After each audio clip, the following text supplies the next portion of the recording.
Hey, what's up? What's up? Joe Vegas back with another review. Steven Adler of Guns N' Roses, the original drummer of arguably one of the best rock bands of all time. In my opinion, they're up there, top 3 probably, maybe top 2. That's me. That's my opinion. I've been a Guns N' Roses fan my entire life. I'm that age. I'm 47. GNR came in roaring. I mean, they exploded on the scene like nothing anybody's ever seen before. Appetite came out and just changed everything. They left everybody in their dust. It was such a band of personalities. I always say, like, some of the Beatles, every one of the Beatles is a personality. With the Stones, every single one of the Stones. You know, a lot of times these great bands, they don't just have a great frontman. You know, it's really each member of the band is their own person. Guns N' Roses had that. Axl and Slash and Duff and Steven and Izzy. And their music was just perfection in my eyes. And as far as live entertainment goes, you know, they were some of my first concerts. They're the guys who made me love live music, that here I am 30 years later, 40 years later, and I'm still going to live music. And it's because some of those first shows, I mean, the first show I ever saw was Beastie Boys Run DMC. I was in 5th grade. It was incredible. The second show, which was the next year, I think I was in 6th or 7th grade, was Guns N' Roses opening for Aerosmith, I think on their permanent vacation tour. By the time they were already in LA, I think they played Irvine Meadows, if my memory serves me right. By the time that was happening, Guns N' Roses was already bigger than Aerosmith, and they were the opening act. I mean, it was incredible. It was just an incredible time. They just exploded. They never, ever looked back. They had their troubles. Everybody knows the deal. They broke up for 20 years. And then they came back, and they haven't that shows you the power of how loved they are and how good their music is. They haven't stopped fucking touring since the reunion started. They've just been going around the world, stadiums to stadiums, doing 2 or 3 laps around the world. And now, from what I hear, I think I read something today, next Friday, they have a new song coming out, perhaps. So the love for Guns N' Roses will always be there. And if you truly love Guns N' Roses, you have to love Steven Adler. He is obviously the heartbeat of Appetite. I didn't know this. I looked this up today. I was kind of curious. You know, Steven's had his, I don't know how to say this nicely. I mean, he's had his addiction problems, and I guess it's not a secret, obviously, because he became very popular on Celebrity Rehab. I think he did a bunch of seasons there. Where again, he's such a sweet guy. He's got such a sweet smile, and he's such a nice guy, and it becomes a very sad case. I used to always feel bad for him. You know, I've been around people with addiction, and it's very sad. And it's, you know, sometimes people are fucking assholes and they have addiction, and you kind of just be like, yeah, you're a prick, fuck off. But when you meet someone who's very sweet and kind that has this monster in them, it's just unfair that their DNA, you know, makes them prone to addiction. And he seems like one of those guys. You know, I used to think the narrative was the guy lost it all. He had the best gig in the world, and he lost it, and he's a sad story. But meanwhile, he's still out there. And this is what I was saying. I Googled it today. I didn't know this.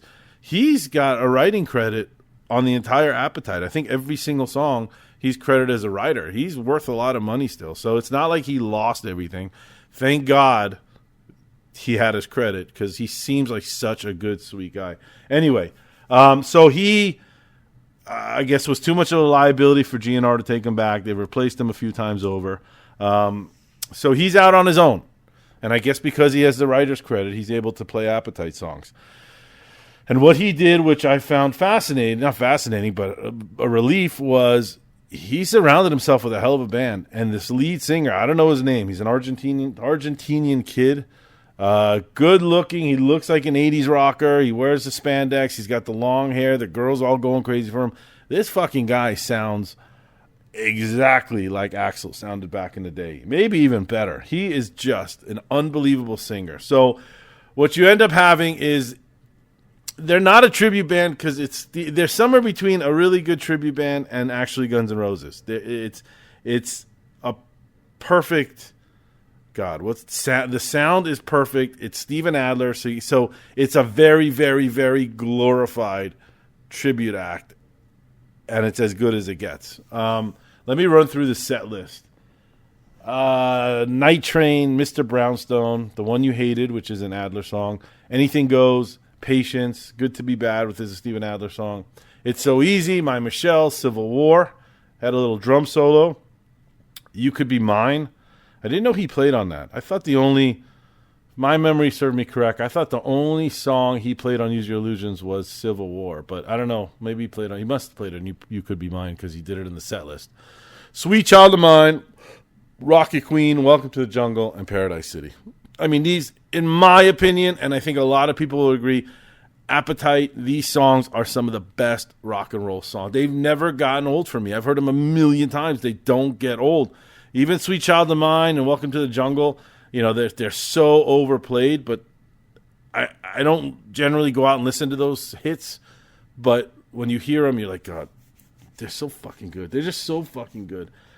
So I wanted to do a review because I think Steven deserves one. I mean, it's a really hard show to review because obviously it's not Guns N' Roses, and obviously it's not a tribute band because it's got him in there, and these are his songs. He was part of the creation of these songs.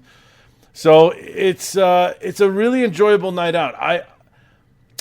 It's hard to rate because if you're a real Guns N' Roses fan or a real rock and roll fan, a classic rock fan, or whatever you want to call it, you're going to love this show. I got free tickets, so it helps. But I saw tickets were for, I think, anywhere from $39 to $100. It was a really small room. They played the Golden Nugget, which is a great little venue. I love that venue. There's really not much else to say. Steven sounds great. He looks great. It's just a treat. You just sit there and you listen. You kind of go down memory lane. You listen to. It's basically Appetite, and it's just a wonderful show. On a scale of 1 to 10, I don't know how to rate it. I'm going to rate it a 7-9 out of 10. But honestly, on the down low, it's probably better than that because if you're a real fan, you're really going to enjoy it. So I would say if he's rolling through town and you got nothing else going on that night, go see it. If you got nothing else, it's a cheap night out. It's so good to see him. He actually looks pretty good. He looks healthy. I don't know where he's at in his recovery these days.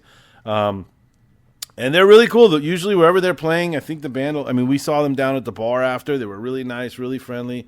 It's a good time. 7.9 out of 10 is like a real spread out average type of score. But if you're a GNR fan, I think you're going to like it a lot more than you think you will. I did. And the person I was with did, and we're both diehard GNR fans. So, great time out, great night out. Go see it. Leave some comments if you've seen it. Let me know what you think, and subscribe. Thanks so much for listening, and I will see you at the next show. Bye-bye.